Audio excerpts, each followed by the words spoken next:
நீலமலை தொலைக்காட்சியின் நகர்வள பகுதி.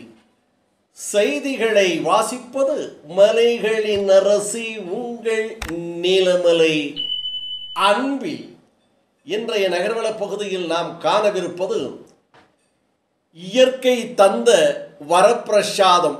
நீலகிரி மாவட்டம் பசுமையான இடங்கள் கொண்ட மலைகளும் சோலைகளும் வானங்களும் வனவிலங்குகளும் என்று அனைத்துமே இயற்கை தந்த இறைவனுடைய கொடை என்று கூட சொல்லலாம் நீலகிரி மாவட்டத்தை. இந்த நீலகிரி மாவட்டம் விவசாயம், தொழில் வளம், இன்னும் தேயிலை தோட்டங்கள், மலைநாட்டு காய்கறிகள் என்று விவசாயத்தை நம்பியே வாழக்கூடிய ஒரு மாவட்டமாக இருந்து வருகிறது. இந்த மாவட்டம் 60% மேலாக வனங்களும் சோலைகளும் காடுகளுமாக இருக்கிறது.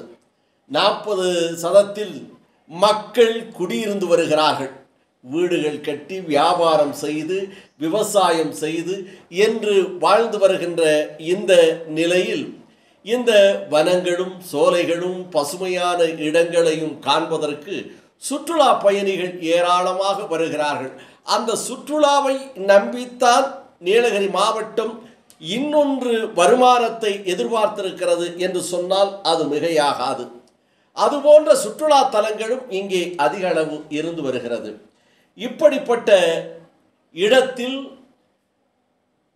உதகை மைசூர் சாலை, இந்த பகுதி காடுகளும் வனங்களும் சோலைகளும் வனவிலங்குகளும் நிறைந்த பகுதி.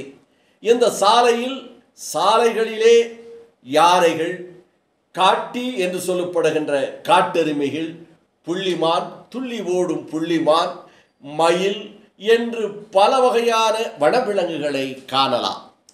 அந்த வனவிலங்கு, அந்த காடுகள் அதற்கு சொந்தமானது. ஆகையினால் அங்கே இருக்கிறது. இங்கே பாருங்கள், ஒரு யானை சாவகாசமாக என்ன நடை என்ன நடை இந்த நடை அன்ன நடை அன்ன நடை என்று அழகாக கால்களை எடுத்து வைத்து அந்த அன்ன நடை போட்டு இது ஒய்யாரமாக தகிரியமாக நடந்து வருகிறது. நடந்து வருகின்ற போது அந்த யானை சொல்லாமல் சொல்லுகிறது, இது எங்கள் காடு, நாங்கள் வாழ்வதற்காக உருவாக்கப்பட்ட காடு. இந்த சாலை வாகனம் செல்வதற்காக போடப்பட்டாலும் எங்களுக்குத்தான் முன்னுரிமை. ஆகையினால் நாங்கள் போனதற்கு பிறகு சாலையிலே வாகனத்தை ஓட்டுங்கள் என்று சொல்லாமல் சொல்லி கம்பீரமான நடை நடந்து வருகிறது இந்த யானை. இந்த யானையை பார்த்தவுடன் கார்களிலே, இருசக்கர வாகனங்களிலே வந்த வாகன ஓட்டிகளெல்லாம் பயந்து ஆங்காங்கே நிற்கிறார்கள். பின்னாலும் பல கார்கள் வாகனங்கள் நிற்கிறது, முன்னாலும் வாகனங்கள் நிற்கிறது. அதையும் பயமுறுத்துகிறது, நான் நடந்து வருவதற்கு வழி விடாமல் நீங்கள் வாகனத்தை நிறுத்துகிறீர்களா, எடுங்கள் என்று சொல்லி அவர்களை துரத்துகின்ற ஒரு செயலிலும் ஈடுபடுகிறது இந்த யானை. இது அதற்கு சொந்தமான இடங்கள், காடுகள் என்று கூட நாம் வைத்து கொள்ளலாம். ஆனால் இந்த சிறுத்தை புலி பாருங்கள், கோத்தகிரியில் இருந்து மேட்டுப்பாளையம், மேட்டுப்பாளையத்திலிருந்து கோத்தகிரி செல்லும் சாலை அரவேணு பெரியார் நகர் பகுதி. இந்த அரவேணு பெரியார் நகர் பகுதியிலே ஏராளமான குடியிருப்புகள் உள்ளது. மக்கள் வசித்து வருகிறார்கள். விவசாயிகள், தேயிலை தோட்டங்களிலே பணிபுரியக்கூடியவர்கள், வியாபாரிகள் என்று இருக்கக்கூடிய இந்த இடத்தில் இந்த குடியிருப்பு கிராமத்திற்கு ஒட்டி உள்ள வனவிலங்குகள் நடமாட்டம் அதிகமாக காணப்படுவது இயல்பு, இயற்கை. நேற்றைய நள்ளிரவு 12 மணி அளவில் குடியிருப்பு ஒட்டியுள்ள சாலையில் சிறுத்தை ஒன்று உலாவ வரும் காட்சி. அந்த சிறுத்தையின் கண்களிலே உணவை தேடி செல்லும் அந்த வெறியும் அந்த இரவு வெளிச்சத்திலே காண முடிந்தது. என்ன இந்த இடத்தில் வளர்ப்பு நாய்கள் இருக்கிறதா, மனிதர்கள் நடமாட்டம் இருக்கிறதா, என்னுடைய பசிக்கு இங்கே உணவுகள் இருக்கிறதா என்று ஆராய்ந்தவரை அன்னநடை போட்டு சின்ன நடையோடு இருபுறமும் பார்த்து வருகின்ற இந்த சிறுத்தை புலி இதை பார்க்கின்ற போது குடியிருப்பு பகுதி அரவேணு பெரியார் நகர் பகுதியில் தேசிய நெடுஞ்சாலையில் நடந்து வருகிறதே என்று அந்த பகுதியிலே சிசிடிவி கேமராவிலே பார்த்து மக்கள் அச்சம் கொள்ளுகிறார்கள், வேதனைப்படுகிறார்கள். இந்த இரவு வேளையில் ஏதாவது மக்கள் வெளியிலே வந்தால் என்ன ஆவது, மக்களை அடித்து கொன்றுவிடாதா இந்த சிறுத்தை புலி? இப்படி மக்கள் குடியிருக்கும் பகுதியில் இதுபோன்ற சிறுத்தை புலிகள் நடமாட்டத்தை தடுக்க வேண்டும் வனத்துறை அதிகாரிகள் என்று அந்த பகுதி மக்கள் தெரிவித்தார்கள். இதை போல கூடலூர் பந்தலூர் தாலுகா பகுதிகளிலே பகல் நேரத்தில் கூட யானைகள் மக்கள் குடியிருக்கும் பகுதிகளிலே வந்து செல்லுகிறது, மக்களை பயமுறுத்தி செல்லுகிறது.